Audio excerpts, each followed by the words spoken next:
My presentation is over a colossal failure of common sense, the inside story of the collapse of the Lehman Brothers.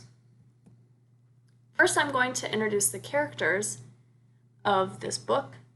First, I'm going to start with Lawrence MacDonald, who obviously is the main character of this story because he is writing it in his own perspective, because he is the author of this book. He became the vice president at Lehman Brothers and led his team to betting against the subprime mortgage market, making over $2 billion in profit. He was one of the founders of ConvertBond.com. He was shaped into the person he was because of his backstory and determination. Larry McCarthy, who is the second character I will introduce, predicted that the credit default swap traders were working on bringing down the whole world. He eventually left the firm in 2007, which was before the crash happened.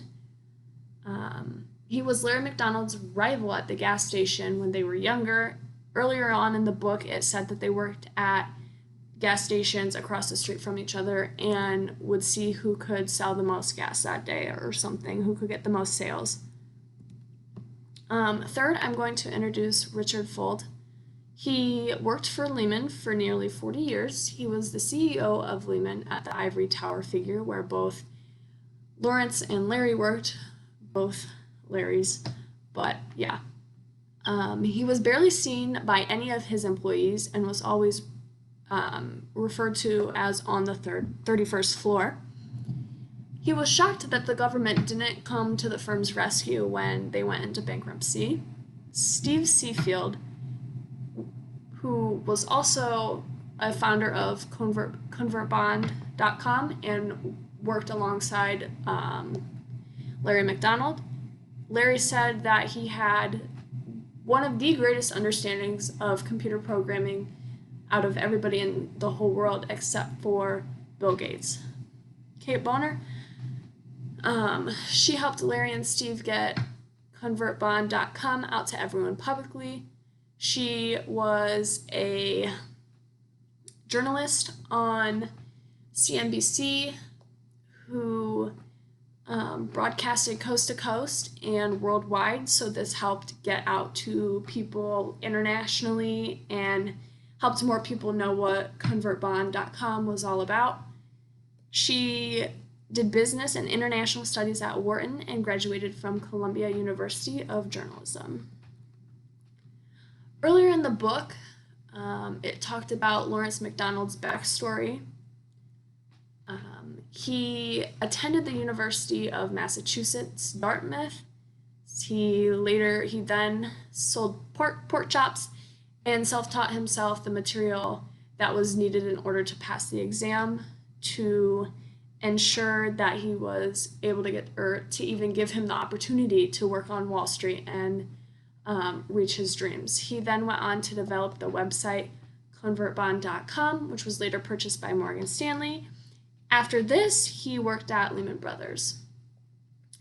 This book was also about how the world's greatest investment bank got rich on toxic financial instruments called CDOs.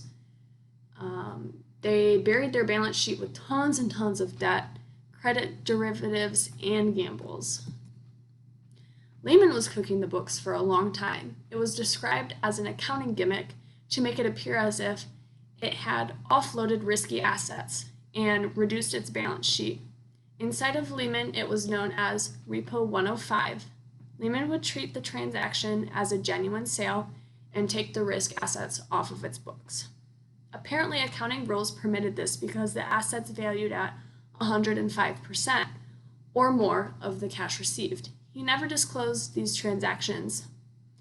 In the first and second quarters of 2008, Lehman Brothers used the Repo 105 deals to reduce its balance sheet by $50 billion. This had a large and material effect on its leverage ratio, bringing it down from 13.9 all the way to 12.1. How this collapse could have been prevented? First, the upper management should have taken more proactive risk management actions rather than their reactive measures at a time the company was almost bankrupt.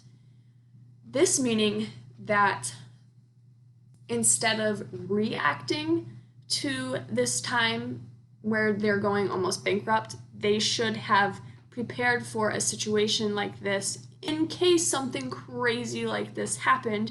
They should have been preparing for something of this nature to happen so it wouldn't have bankrupted them entirely. It would have just, knocked them down a little bit, but they should have been prepared for something like this to happen.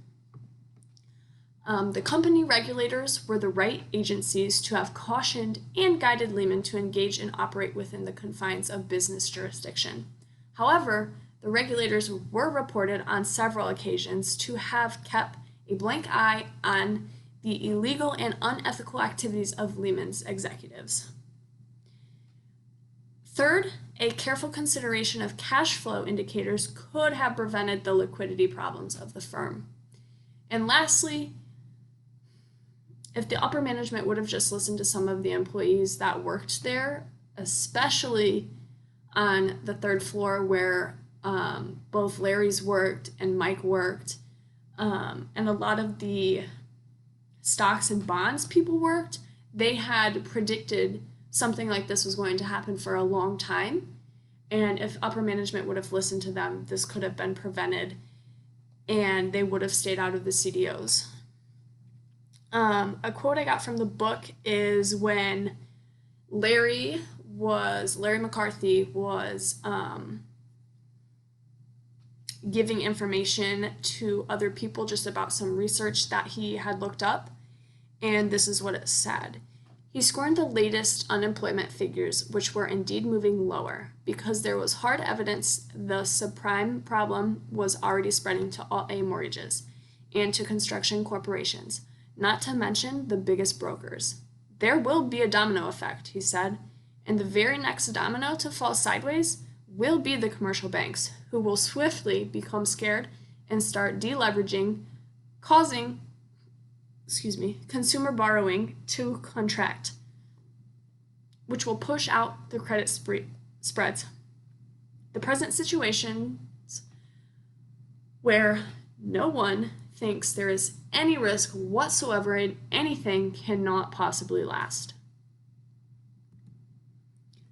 Lastly, I'm just going to go over the impact that the collapse of the Lehman Brothers had overall. Lehman's bankruptcy sent financial markets reeling. The Dow Jones Industrial Average fell 504.48 points, which was its worst decline in 7 years. Investors fled to the relative safety of U.S. Treasury bonds, sending prices way up. Investors lost confidence in the money market fund when it announced losses of $785 million in Lehman's commercial paper. On September 18th, 2008, the collapse of the Lehman Brothers spread. Investors withdrew a record of $196 billion from their money market accounts. If the run had continued, businesses wouldn't have been able to get the money to fund their day-to-day operations, and in just a few weeks, the economy would have collapsed. And that's all I have on a colossal failure of common sense, the inside story of the collapse of Lehman Brothers.